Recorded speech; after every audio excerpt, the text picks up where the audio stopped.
Bien, jóvenes, vamos a retomar entonces. Acá nosotros tenemos un acercamiento, ¿cierto?, a lo que era la cara interna del labio. En el recreo ahí estuve mejorando la estructura de la glándula salival, entendiendo que la glándula salival es una glándula túbulo acinar compuesta, entonces estructuralmente es más compleja de lo que nosotros ya habíamos visto en una glándula acinar ramificada simple, como era la glándula sebácea, o una glándula eh, enrollada simple, como es la glándula sudorípara. Entonces, esos aspectos morfológicos para nosotros son relevantes que podamos discriminar. Y acá entonces tenemos ya una aproximación eh, que podríamos decir mejor a lo que es la organización de la glándula salival. Recordemos que todo esto igual siempre va con su estructura de tejido conectivo, que, que lo va organizando, y obviamente todo esto también es, nuevamente, esto es una caricaturización, ¿cierto? Y por ende tener presente que esto es bastante más complejo que lo que nosotros estamos acá presentando. También destacar la característica del epitelio de la cara interna del labio, que es un epitelio plano, pluriestratificado, no queratinizado, y que de algún modo ahí ya tenemos ubicado, y que también va a tener los mismos elementos que antes ya habíamos observado. Una célula, un melanocito por un lado, una célula de Langerhans por otro, porque es parte del sistema inmune, y la piel y la mucosa es parte del sistema inmunológico. Entonces, acá tenemos, ¿cierto?, en este acercamiento que en este caso corresponde a la mucosa del labio, vamos a tener los elementos propios de un epitelio plano pluriestratificado, no queratinizado, con las características que acabamos de señalar.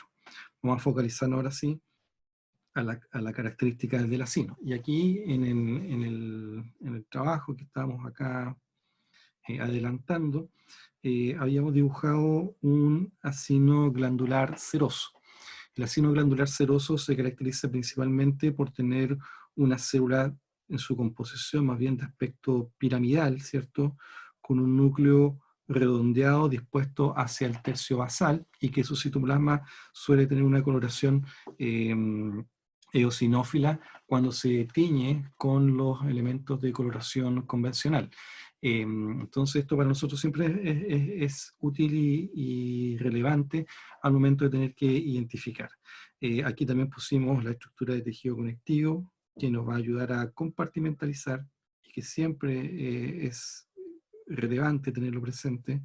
Por otro lado, todo epitelio tiene su membrana basal, eh, y esto para que vayamos caracterizando de manera general lo que es una organización acinar. Y aquí tenemos como referencia el acino de un acino seroso, y obviamente nos queda por caracterizar el acino mucoso. El acino mucoso se caracteriza principalmente por ser una célula más bien de base ancha, núcleo dispuesto hacia basal, pero también piramidal. El núcleo se dispone hacia basal de manera más aplanada. Al momento de la descripción de la afinidad tintorial, esto suele verse más bien transparente,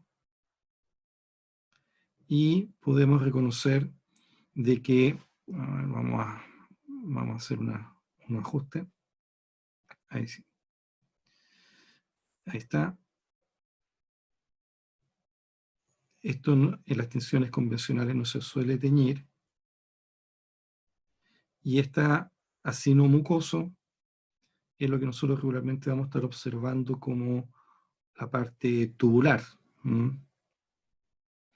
El lumen es bastante más amplio al momento de compararlo con el lumen del acino seroso, es más pequeñito, eh, y ambos al final van a terminar de reunirse en conductos, que en este caso lo vamos a dibujar hacia esa dirección, y que corresponde al conducto intercalar. Las células del conducto intercalar son más bien cuboidales y corresponden al punto de salida donde la saliva empieza su recorrido hasta ser excretada al medio bucal. Es importante reconocer que el ácido seroso es responsable principalmente del componente líquido, ¿cierto? Mientras que el ácido mucoso es responsable principalmente de su volumen proteico. Ambos, obviamente, ambas salidas tienen su composición agua y proteínas, pero esto es básicamente lo que le dan las características. Es interesante también reconocer que a esta estructura se encuentran presentes las células mioepiteliales. Y las células mioepiteliales son células que se encuentran íntimamente relacionadas con el ácido glandular, que incluso se encuentran en directa relación a la célula. La lámina basal, en estas circunstancias, pasan por encima de ellos. Así que habría que hacer la corrección en este esquema. Pero básicamente esto, digamos, lo que sería el otro componente que a nosotros nos interesa tener que graficar. Si uno examina esto en un corte histológico, nosotros solamente vamos a ver secciones circulares. Entonces vamos a tener una sección circular de un acino seroso,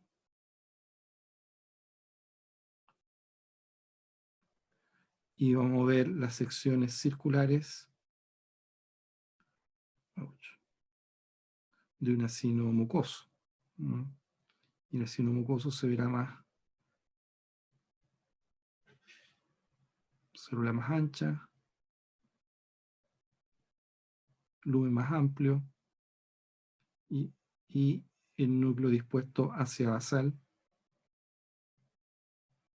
y más aplanado, ¿no? Entonces, esto es básicamente, aquí estamos viendo y tratando de caracterizar un acino y cómo se continúa con su sistema ductal. Pero en rigor, generalmente en el microscopio nosotros solamente vemos cortes circulares, y eso es lo que tenemos que interpretar. Más allá, más afuera, a ver, incluso vamos a poner acá una célula mioepitelial para que lo tengamos presente dentro del concepto. Esta célula mioepitelial la encontramos tanto en acinos seroso como en acinos mucosos, y lo vamos a ver, van a ser las responsables de ir apretujando, ¿cierto?, a los diferentes acinos para poder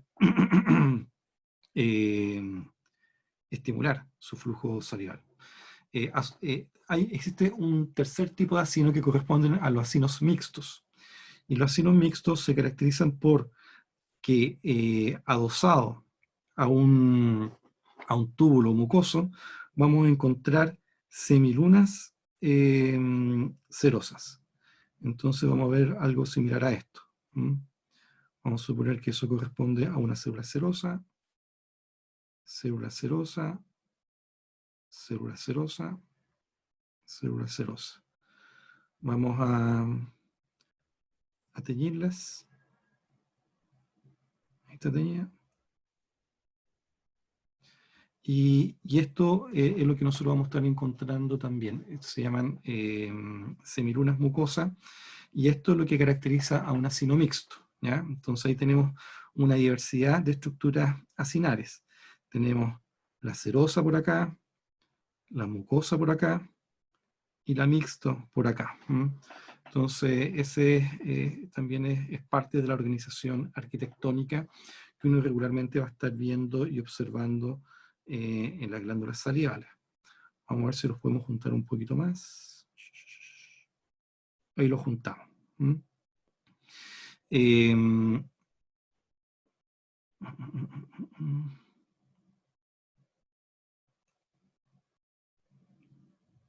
Ahí sí. Siguiendo con la complejidad de la descripción histológica de las glándulas salivales, hay que tener presente de que si bien nosotros estamos acá describiendo la composición que nos permite identificar aquel elemento que producen la saliva en sí, componente seroso y componente mucoso, la complejidad de la glándula salival en su histología también está dado por su sistema ductal, es decir, todo el complejo red de tubos que salen desde los vacinos hasta llegar hasta la mucosa, y que eso es bastante particular al momento de tener que describir ello. Y es relevante porque en patología nosotros vemos que hay muchos trastornos asociados al componente del árbol ductal. Patología obstructiva, patología inflamatoria, patología neoplásica, que vienen de este sistema de células. Entonces es importante que igual lo visibilicemos. Más allá, la primera parte del sistema ductal que nosotros revisamos, lo vimos acá, en esta parte de acá, que lleva por nombre las células del conducto intercalar. Conducto intercalar son células más bien cuboidales, de núcleo redondo, y que corresponden a la primera porción del sistema ductal. Más hacia, continuando con nuestro recorrido, encontramos unas células que son un poquito más alargadas y que se caracterizan principalmente por tener una superficie ribeteada hacia basal, ¿ya? También suelen ser de aspecto cuboidal, pero a veces algunas la describen con un diámetro un poquito mayor de luminar a basal, y que corresponden a las células del conducto estriado, ¿ya? Se le llama estriado por la característica de la disposición que tiene la cara basal. En este caso, recordemos que acá nosotros encontramos presente la lámina basal, la cara basal de estos epitelios ductales, ¿cierto? Se caracterizan por presentar ese ribeteado y tienen una alta actividad metabólica en cuanto a que son responsables de absorber ciertos elementos que el cuerpo debería de recuperar. Entonces lo vamos absorbiendo y por eso esa particularidad que tiene acá. Entonces, dicho de otra forma, vemos que la saliva que está siendo producida está siendo modificada a través del sistema ductal, y eso es una característica que también tenemos que tener presente. Acá tenemos una de las modificaciones que hacen a nivel de las células del conducto estriado, y hay otra modificación que ocurre también a nivel de las células del conducto intercalar. Y esta modificación que parece que es como para una célula que es relativamente simple en su estructura, es bastante relevante porque ellas son parte del sistema de células responsables de proporcionar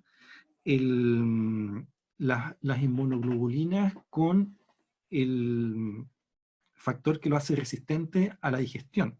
Entonces, no es que sea la célula del conducto intercalar la responsable de la producción de inmunoglobulina. No, la inmunoglobulina, ustedes saben que vienen de la célula plasmática. La célula plasmática es la que produce la inmunoglobulina, pero estas inmunoglobulinas que fueron producidas por esta célula plasmática, son absorbidas por las células del conducto intercalar, le agregan una fracción proteica para que se vuelva resistente a la digestión y entonces enriquece la saliva con inmunoglobulina.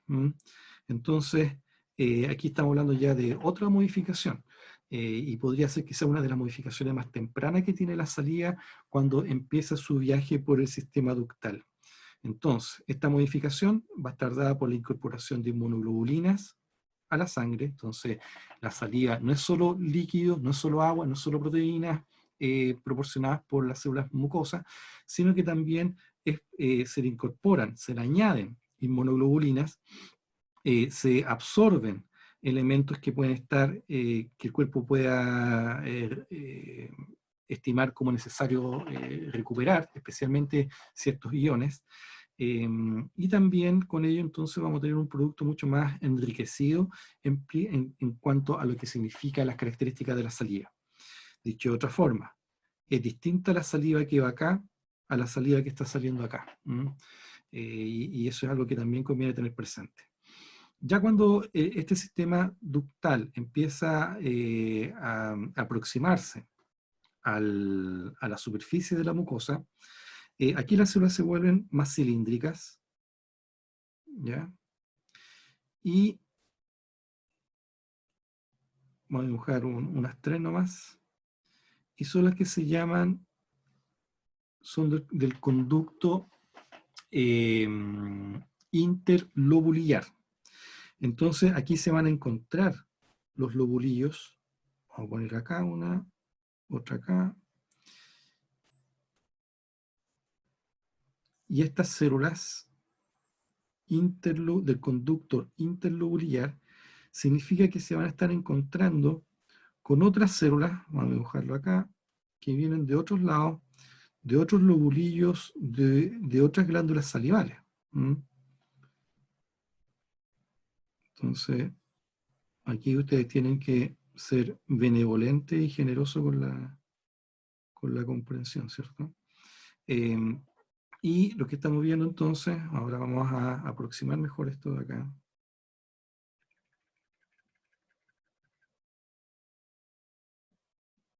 Es como si vinieran por acá. Otros vacinos glandulares de otros lados, por allá. Para que me sigan la idea.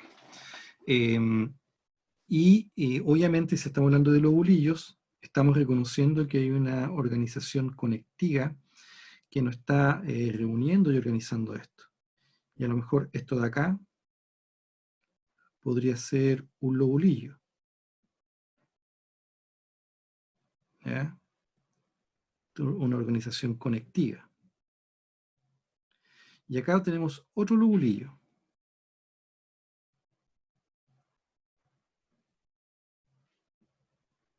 Entonces, como tenemos diferentes lobulillos que se van a unir en un conducto mayor, entonces vamos a tener conductos interlobulillares. ¿Ya? Y estos conductos interlobulillares entonces los vamos a encontrar básicamente centrados en esta función. Después estos lobulillos se reúnen en otras estructuras donde el epitelio ya empieza a adoptar una forma pseudoestratificada. Entonces vamos a ver células más bien de este aspecto, con núcleos dispuestos a diferente altura. Y esto corresponde a la porción del conducto interlobular. Se entenderá entonces de que a esta misma organización conectiva hay otra organización conectiva mayor que reúne, vamos a pintarla, no sé si se logra ver bien ahí, que los reúne y que hace que se vuelvan a juntar en otro conducto que en este caso corresponde al interlobular. Entonces empezamos a reconocer que este epitelio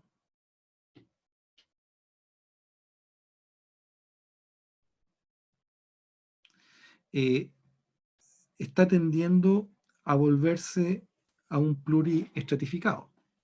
Y eso es básicamente lo que nosotros vamos a encontrar en esta zona, donde se van a fusionar y se van a encontrar ambos epitelios.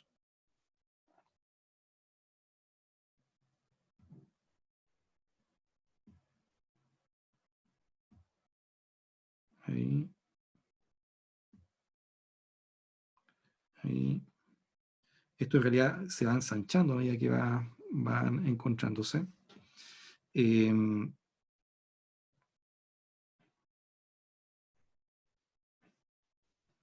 Ahí estamos reuniendo, ¿cierto? Estamos perfilándolo. Y para encontrarse y conformar la última porción del conducto excretor y en sí reunirse con un epitelio plano pluriestratificado no queratinizado. Y aquí va a tener todas las estructuras que ustedes ya conocen. ¿Ya? Ahora en manera simple lo vamos a hacer así nomás.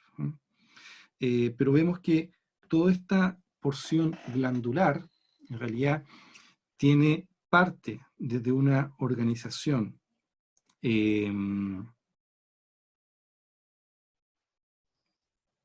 acinar, como lo vemos acá, o tubular, responsable de la producción principal de lo que es el volumen de la saliva. Después hay una parte que modifica el flujo salival, las características de la composición salival, y una parte que después distribuye y lleva al medio bucal la salida propiamente tal. Es a todo esto lo que nosotros le llamamos el sistema ductal. Y este sistema ductal, como ven, es bastante diverso. Estamos hablando de una población bastante relativamente heterogénea de células que tiene, podemos reconocer diferentes disposiciones, ¿cierto? Y diferente organización, y que todo esto va a caracterizar a la organización de la glándula salival. Todo esto que nosotros hemos dibujado acá, de algún modo, nosotros lo tenemos presente. Vamos a ver si me resulta. No quiere resultar. Pero acá. Entonces, ahí debería ir nuestra glándula salival. Entonces ahí lo vamos a dejar. Eso para que lo tengamos presente dentro de lo que implica la disposición. Esto mismo que nosotros estamos viendo en esta zona es lo que debería ocurrir acá. Acá. Lo que hemos estado dibujando en este rato es lo que nosotros deberíamos tener presente de que debería estar ubicado en esta zona de acá. Así que vamos a pintarlo también, darle una forma para que nos haga recordar de que ahí tenemos nuestras glándulas salivales, nuestros acinos glandulares. Ahí está. Y con eso tenemos caracterizado. ¿Qué hice? Ahí, suficiente, no tanto. Y con ello nosotros vamos a tener caracterizado lo que es la composición de la glándula, tanto en lo que para nosotros era relevante en el labio, en la cara interna del labio inferior, como corresponde también a la parte de la glándula salival mayor que tenemos aquí caracterizada. ¿Ya? ¿Bien? Bueno, continuando con nuestra estructura de descripción de la mucosa, debemos tener presente que la mucosa se compone por un epitelio, por un corion y por la submucosa. La submucosa presente en la cara interna del labio se va a caracterizar principalmente por estar relativamente desarrollada, y en la profundidad también vamos a encontrar capas mucosas, ¿ya? Esto, digamos, perdón, células musculares, células grasas, también lo vamos a encontrar en la profundidad. Entonces, es importante que reconozcamos esto como parte de la composición. Por otro lado, hacia el fondo del vestíbulo, la submucosa se vuelve más laxa, y por ende vamos a encontrarlo ahí que tiene la capacidad de distenderse, y por eso le da la movilidad. Uno se puede traccionar el labio, uno puede hacer ciertos movimientos con esto, porque hay una característica histológica de mayor laxitud, especialmente en lo que implica esta zona que estamos describiendo acá, el fondo de vestíbulo. Permite que la mucosa sea literalmente laxa.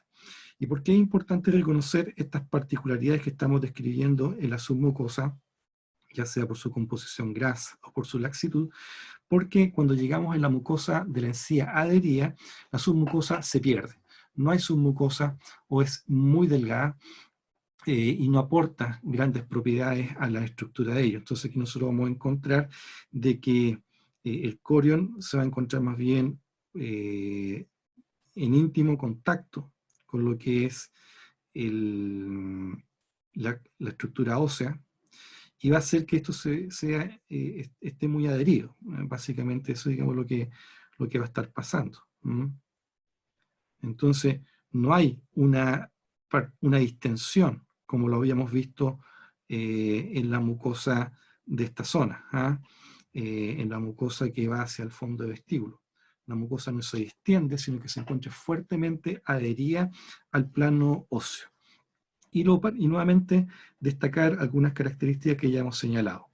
El epitelio que se encuentra recubriendo la parte de la encía y también la encía adherida, se caracteriza principalmente por ser un epitelio plano pluriestratificado queratinizado. Pero cuando hablamos de queratinizado, estamos nuevamente hablando de todas las características del epitelio que ya hemos descrito en el primer semestre, incluyendo las células de Langerhans, las células de melanocitos, que son los que vamos a estar ahí permanentemente reconociendo. Consideremos que el labio también puede tener, perdón, la mucosa bucal, incluyendo la encía y la carita del labio, también puede tener tinciones por melanina, puede tener también tiene capacidades de percepción táctil. Entonces, como hay esa situación de características que le dan cierta identidad, nosotros también tenemos que traspasar todas esas capacidades y esas propiedades a una justificación desde la histología. Entonces, debemos tener presente que vamos a encontrar células de Langerhans, melanocitos, células de Merkel, además del queratinocito, que en este caso tendrían la particularidad de contar con su capa de queratina. ¿Ya? ¿Preguntas hasta acá, jóvenes?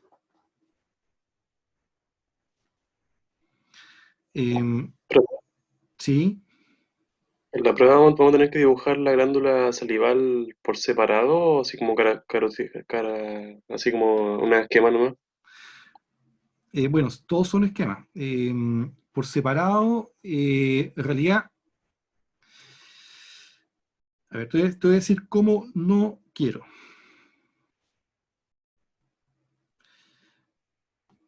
Eso podría ocuparse para explicar la organización arquitectónica, si la dibujamos de esa forma. ¿Ya? Ahí. Eso nos podría ayudar para entender la organización arquitectónica, nada más que eso.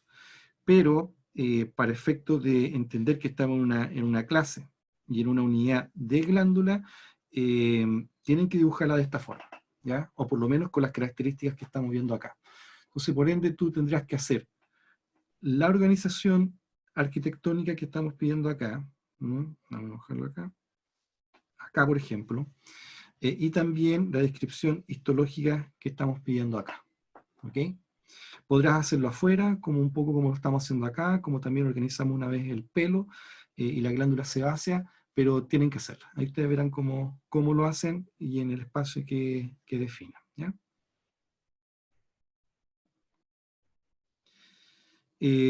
Bueno, entonces estaba yo en esta parte.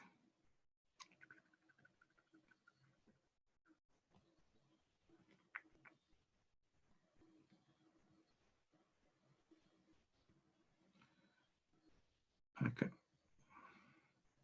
Estaba dibujando yo el tejido conectivo, para que nunca le perdamos ese concepto, que es muy relevante. Profe, ¿Sí? rayitas naranjas que dibujó el anciano tejido creatinizado eran colágeno o cómo? No alcancé a Sí, entender. fibras colágenas. Fibras colágenas.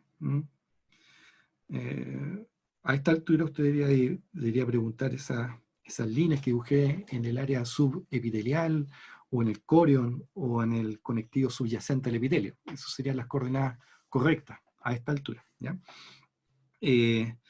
Entonces, eso para destacar estos elementos en cuanto a las particularidades que tiene la submucosa, que es la que presenta más diferencias al momento de compararlos entre las diferentes áreas del epitelio, de los epitelios que tapizan la boca. O sea, una cosa es las características epiteliales, que son de suyo muy relevantes, pero la submucosa le confiere muchas propiedades físicas al tejido que lo subyace, al cual están subyaciendo. Entonces eso, digamos, igual conviene tener presente. Por eso describíamos lo del componente graso, la laxitud y la fuerte adherencia que tiene en las diferentes estructuras. ¿Ya? Así que bueno, tenemos chequeado glándulas, tenemos chequeado epitelios de revestimiento y vamos a la mucosa lingual. Ahora vamos a la mucosa lingual. Recordemos que, nuevamente, recuerden que estamos haciendo una caricatura. Recordemos que la lengua en sí tiene 4 tipos de papilas. La papila filiformes son las más abundantes y se van a caracterizar por tener esta disposición.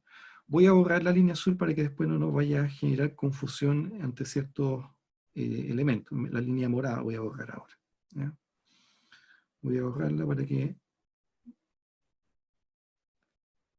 después no se vayan a confundir ustedes.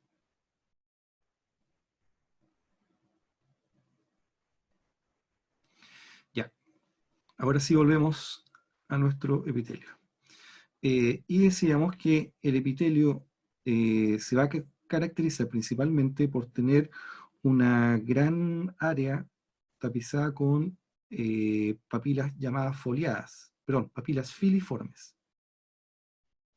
Las papilas filiformes cubren casi todo el dorso de la lengua, ¿cierto? Y la vamos a encontrar con esta disposición de prolongaciones epiteliales con insinuaciones de sucorion. ¿Ya? Y esto es básicamente lo que nosotros vemos. Ese epitelio plano pluriestratificado queratinizado. Entonces generalmente hacia las puntas de estas papilas vamos a encontrar queratina. Y acá obviamente vamos a tener todo el espesor de una composición de un epitelio plano pluriestratificado. Si yo tuviese que dibujar la papila en esta zona, acá, y el corion, nosotros vamos a tener un epitelio plano, pluriestratificado, con todas las características que ustedes saben del epitelio plano pluriestratificado, y un estratocorneo. ¿Ya? Entonces, esto es algo que nosotros es lo que vamos a encontrar en la superficie del dorso lingual, y por ende, cuando nosotros estamos hablando de mucosa queratinizada, no solamente está en la enciadería, sino que también en el dorso de la lengua. Y eso es algo que nosotros tenemos que tener presente permanentemente. Esta punta que vemos acá de las papilas filiformes generalmente es queratina. ¿Pero por qué decimos que generalmente? Porque las papilas filiformes son las papilas que más sensibles a los cambios que pueden haber de acuerdo a las características de la nutrición en la cual se encuentra la persona. Si tenemos, por ejemplo, una persona mal alimentada, las papilas filiformes pueden atrofiarse, pueden no desarrollarse, o si tiene una rápida, una mala condición de nutrición, puede que no llegue a tener la diferenciación completa, entonces puede tener otro aspecto de esta papila, y esa diversidad que puede llegar a adoptar son aspectos que nosotros vamos observando dentro de nuestro examen físico en ciertas condiciones en las cuales el paciente puede tener algún tipo de compromiso, deterioro o afectación. La anemia, por ejemplo, o condiciones de malnutrición, incide directamente en la forma de estas papilas. Entonces podemos tener de una mucosa completamente caracterizada por lo que estábamos señalando recién de este estratocorneo, y con la disposición de papilas filiformes, perfectamente podemos tener después una lengua de tener una superficie así a tener una superficie atrofiada, es decir, una superficie lisa. Y eso obviamente habla de una condición patológica. No es normal que el dorso de la lengua pueda llegar a tener esa disposición, pero hay situaciones en las cuales nosotros podemos llegar a verla, y por eso es interesante que nosotros reconozcamos qué particularidades tiene esta parte de la superficie de la lengua. La segunda papila que vamos a dibujar acá corresponde a las papilas llamadas fungiformes. Y las papilas fungiformes se caracterizan por tener una relación con el conectivo, más o menos como lo estamos describiendo acá. ¿Profe? Espérame un ratito. estamos viendo, y a su vez porque también se encuentran muy vascularizadas, ¿ya? Entonces vamos a dibujar acá, insinuar los vasos sanguíneos, entendiendo que el capilar ustedes ya saben hacerlo, y eso es básicamente lo que nosotros vamos a observar. Dado que se encuentra muy vascularizada, hace que nosotros la observemos roja, ¿m? Y es cuando nosotros estamos examinando una lengua, los puntos rojos que generalmente vemos ahí corresponden a papilas fungiformes, que es lo que nosotros estamos describiendo en este rato, ¿ya? Entonces las papilas fungiformes se caracterizan por tener esta, esta forma y también por tener esta particularidad de estar altamente vascularizada. Ahora sí. ¿Sí? Ah, que en la filiforme lo que rayó arriba es el estrato córneo, lo que está como en la punta. Sí, el estrato córneo. Ah, ahí está de nuevo el estrato córneo. Ahí tenemos la disposición del estrato córneo acá presente. Vamos a cambiarlo de color. Estrato córneo. Recordemos que es un epitelio plano pluristratificado queratinizado, como bien lo pusimos acá. Este mismo epitelio plano pluristratificado es el que vamos a encontrar en esta parte de acá. O sea, eso es exactamente lo mismo, no hay diferencia en ello, ¿ya? También es mucosa queratinizada, acá va a estar más delgada la capa de queratina, y es lo que, como señalábamos un ratito, va a hacer que esto en un examen físico veamos como los puntos rojos de la lengua, ¿ya? El corion, una intensa red de capilares, estas papilas son las que se suelen inflamar cada cierto tiempo y te genera una impresión como si tuvieses como una espinilla ahí en la lengua. Pasa en ciertas condiciones, no a todos le habrá pasado, pero a aquellos le han pasado se recordarán que es como si tuviesen una espina incrustada, y es justamente por la intensa inflamación que puede tener estas papilas fungiformes, ¿ya? Lo particular de las papilas fungiformes es que vamos a encontrar acá también presente los corpúsculos gustativos, ¿ya? Entonces estos corpúsculos gustativos, los vamos a dibujar aquí, en esta zona, son responsables de la percepción del gusto, y por ende tienen una inervación eh, para la percepción del gusto probablemente tal, ¿ah? La estructura del corpúsculo gustativo, recuerden que ya lo vimos, se recordarán de la disposición como de gajos de naranja, estas células que son relativamente alargadas, esta disposición de un poro central donde se alojan las partículas que tienen que interpretar. Vamos a tratar de dibujarlo por acá. Entonces, esto remedian gajos de naranja, ¿cierto? Y esta es la organización de lo que nosotros vemos en un corpúsculo gustativo, donde hay una célula central, también alargada. Estos reciben nombres técnicos que no los vamos a ver ahora. Pero entonces genera esta situación. Ahí tenemos el epitelio, el epitelio, el epitelio, y las partículas que tienen que ser percibidas e interpretadas para el sabor caen en este poro, ¿cierto? Porque aquí tenemos como una conformación como en poro.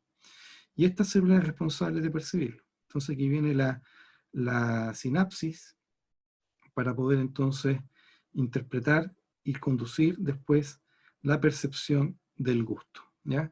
Todo esto está ocurriendo de corpúsculo gustativo ya en las papilas fungiformes. En las papilas filiformes eso no ocurre, ¿ya? Las papilas filiformes carecen de corpúsculo gustativo, no así las fungiformes, y la última papila que vamos a ver acá que corresponde a las caliciformes. Las caliciformes, recordemos que se encuentran más bien hacia posterior, ¿cierto? Hacia la zona más atrás de la lengua. Son papilas bastante grandes, al momento de compararla con cualquier otra de las papilas. También se le llaman papilas, bueno, aquí me quedo como muy grande. También se le llaman papilas circunvaladas, producto de este surco que tienen ahí alrededor, este surco que está ahí, ¿ya? Esto hace que cuando uno examine la lengua se vea así, ¿eh? y la disposición de esto es en B. Si nosotros teníamos la lengua acá y teníamos las papilas fungiformes acá, las papilas caliciformes se distribuyen así. ¿Ya? Esto obedece a una conformación embrionaria, por eso se distribuyen de esa forma. Y son difíciles de ver, por si acaso, son difíciles de ver. Cuando uno le pide al paciente que saque la lengua, generalmente el paciente la saca hasta por acá. ¿Ah? Entonces uno con dificultad puede ver eso, con dificultad. Si uno tira la lengua con más fuerza, la tracciona, ahí se van a poder asomar quizás un poco más, pero es difícil verla, no es tan fácil. ¿Ya? En un examen simple no se ven, y se encuentran siempre ubicadas en la región más posterior de la lengua. Y estas papilas caliciformes las encontramos atrás, ¿cierto? También van a tener corpúsculos gustativos, que vamos a dibujarla acá, ¿cierto?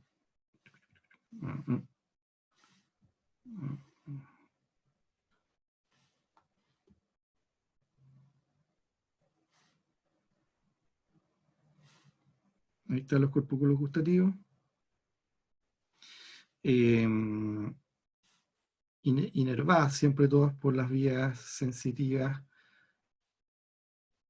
sensoriales en realidad se suele decir, para percibir esto. Y recuerden que la tarea que habíamos dejado es que tenían que reconocer cuáles son las características de la inervación del gusto, la inervación propioceptiva, la táctil, y la inervación motora, porque vamos a tener vías responsables de la sensación táctil, sensación gustativa, y vamos a también tener una inervación motora, ¿cierto? La inervación motora, en este caso, viene del sistema nervioso central a inervar los músculos de la lengua. Entonces tenemos una inervación sensitiva que lleva la información, una inervación propioceptiva y una inervación motora.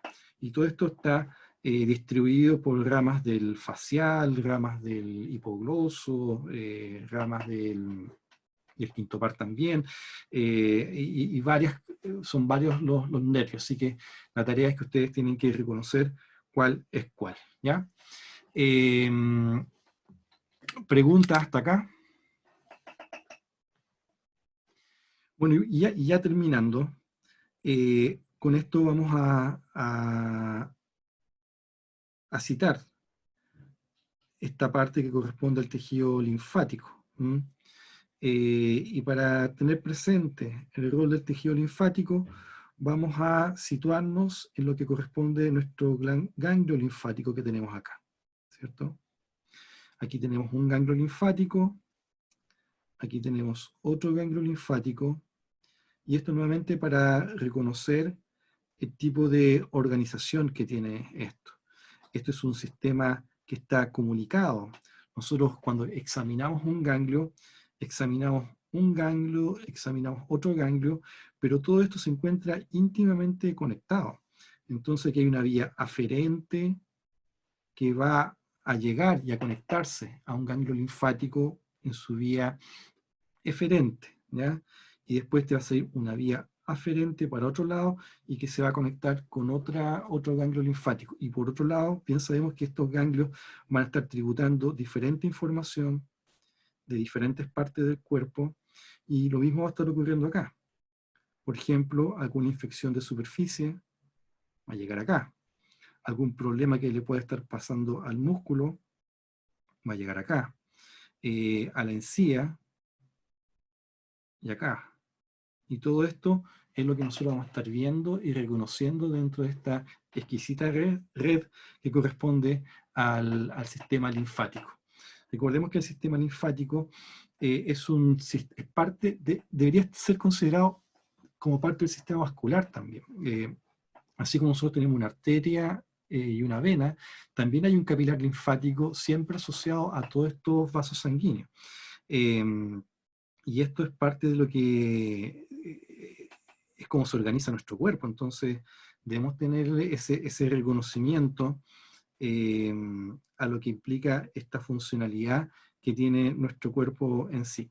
Entonces este sistema linfático, por otro lado, si bien lo articulamos anatómicamente con el tejido vascular, funcionalmente es responsable del drenaje de los líquidos que se encuentran en el extravascular, están permanentemente absorbiendo los diferentes líquidos, están absorbiendo cualquier estructura que se haya salido, que me refiero líquidos, principalmente sangre que eventualmente pudo haberse extravasado, y ellos van absorbiendo para mantener la integridad de los tejidos, pero también para cumplir el rol de filtro, ¿cierto?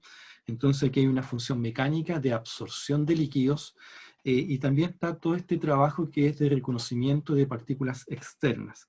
Y aquí nosotros hacíamos ejemplos, si simulábamos una condición de irritación o una condición de herida. Supongamos que el epitelio se rompió, supongamos que se perdió la continuidad del epitelio, probablemente tal, y veíamos que ante una condición vulnerada del epitelio, ¿cierto?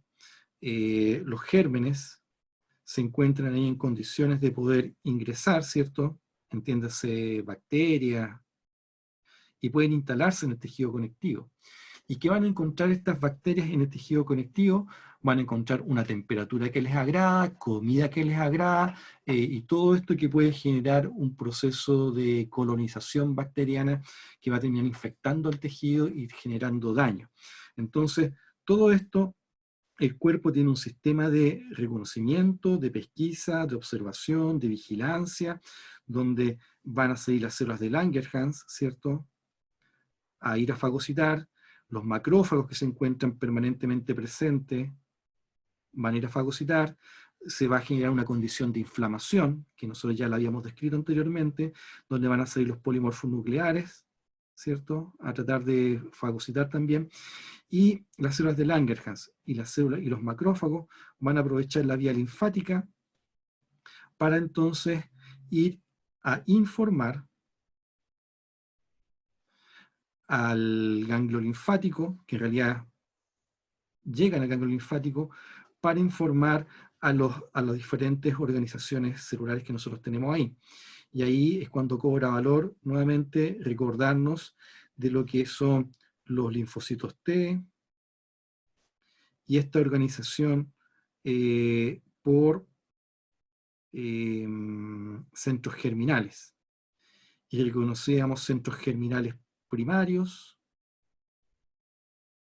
y centros germinales secundarios, que en este momento solo lo vamos a caracterizar por colores distintos, ¿ya?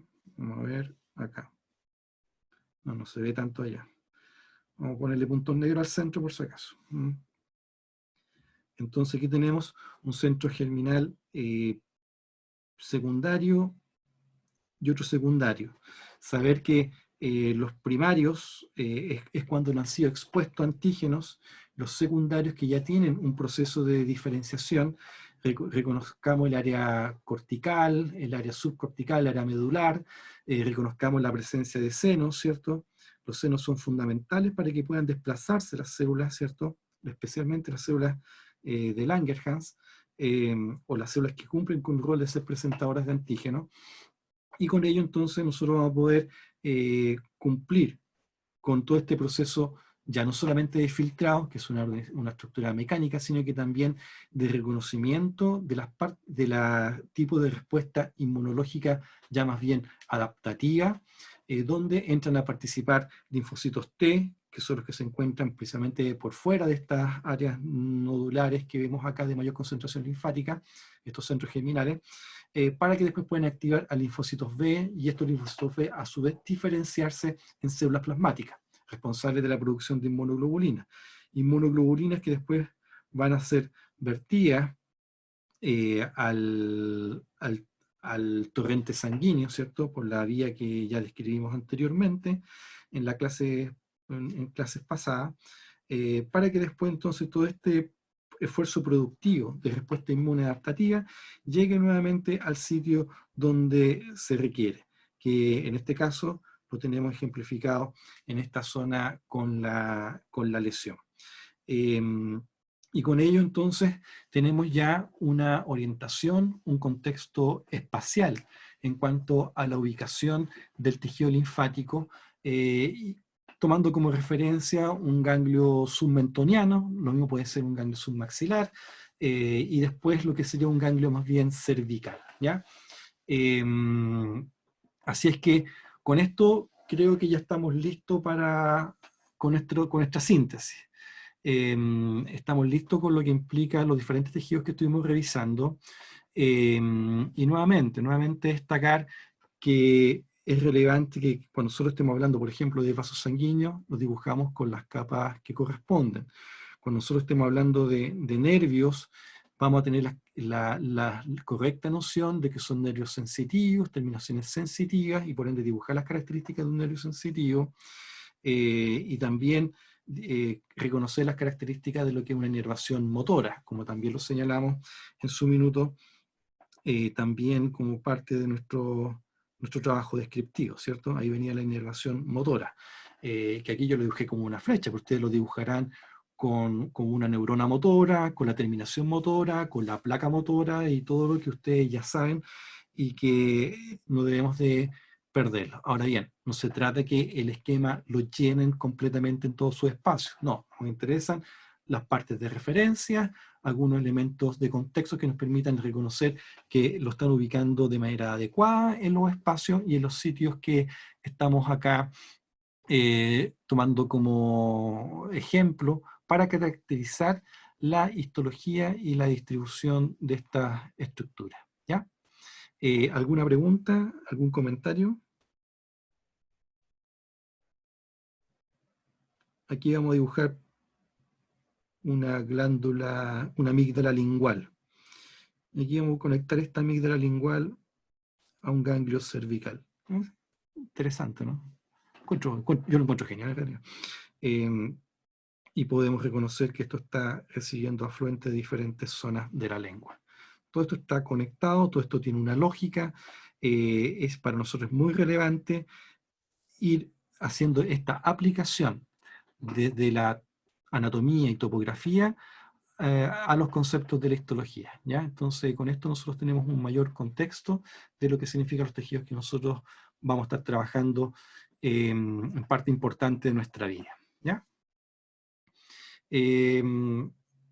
Preguntas, jóvenes. Comentarios. Profe, Sí, el conjunto de acinos, entonces ya. iría a la glándula sublingual. No ¿Cómo sería entiendo. así como chiquitito? O sea, como normal, sin tanto detalle. No entiendo su pregunta. Como dónde, en este esquema que usted está mostrando, ¿dónde iría? Ese está ahí. Ya. Mira, voy a alternar. Ese esquema Ese. que estamos Ah, ahí, podría perfectamente dibujarlo en el espesor de la lengua, ¿ya? Porque recordemos que estamos hablando de las mismas estructuras acinares. Perdón, no en el espesor de la lengua, en el espesor de la glándula sublingual, ¿ya? Incluso acá podríamos ayudarnos si tomamos como referencia que acá están los ductos excretores de la lengua, ¿ya? Entonces aquí nosotros vamos a tener la posibilidad de vincularlo con lo que significa, el epitelio. Ahí está. Y aquí podríamos hacer todo lo que corresponde a la estructura del árbol ductal, que en este momento te lo voy a dibujar así de manera general nomás, pues ya, para que tú tengas la posibilidad de considerarlo como opción. sí, esa Eh, era mi pregunta. Sí. entonces, aquí tenemos, por ejemplo, diferentes acinos serosos, los acinos mucosos, otros acinos mucosos, y algo como así, ¿ah? Pero entendiendo que la particularidad de la glándula es que todo esto nosotros lo encontramos repetido n veces, ¿cachai, no? Ahí no sé si puedo copiar. Mira, esta cosa de copiar a veces me resulta, ahí excepto. Y ahí tenemos, por ejemplo, el concepto de glándula, ¿te fijas o no? Y ahí vamos a tener después, vamos a poder conectarlo con el sistema ductal. Y ahí podemos inventar algo, ahí, no sé, pues algo así, ¿ya? Más o menos eso, ¿ya? Ya, gracias. Bien. ¿Más preguntas, jóvenes? ¿Comentarios? Bien, pues, entonces terminamos la sesión del día de hoy. Este video lo voy a subir hoy día porque tiene que quedar disponible para el curso de la sección B, así que aprovechamos de enviar los saludos a la otra sección del día viernes. Vamos también a enviar ciertos esquemas de base para que puedan, entre comillas, soltar la mano, ¿cierto? Para poder ir entendiendo esta disposición. Pero ojo, el día de la evaluación es muy probable que cambie una sección de mandíbula, porque no pide que dibujen un labio superior, y si te pido labio superior, te voy a pedir que esboces la mucosa respiratoria, que va a ser una particularidad. En realidad tienen que tener la suficiente flexibilidad de aplicar este concepto, que es absolutamente aplicable a cualquier zona anatómica, en función de lo que nosotros vamos a pedir para la instancia de evaluación, ¿ya? Así es que para que también no les sorprenda y también, por sobre todo, se sientan con las capacidades de poder hacerlo, que eso es básicamente lo que a nosotros nos interesa, que sentimos nosotros que están facultados para hacerlo. Así que eso fue destinado, ¿ya? Así que con esto estamos terminando y el video lo vamos a dejar disponible hoy día mismo por la noche de lo más probable, ¿ya? Así que, saludos. ¿Algún comentario, alguna otra pregunta antes de terminar? Si no es así, al correo electrónico cualquier pregunta. Ahí en ocasiones anteriores nos han hecho llegar los esquemas para que los comentemos antes. 1 o 2 estudiantes lo han hecho, no hay ningún problema. Lo recibimos y lo podemos comentar y podemos dar ahí mejores orientaciones si es que lo requieren, ¿ya? Así que estamos listos por hoy. Y recuerden que voy a dejarles el link mediante a la delegada para que puedan desarrollar el trabajo voluntario del Google Form que reúne la materia de esta unidad, ¿ya? Así que estamos listos. Que tengan buen jueves, buen viernes y mejor fin de semana. Chao, que estén muy bien.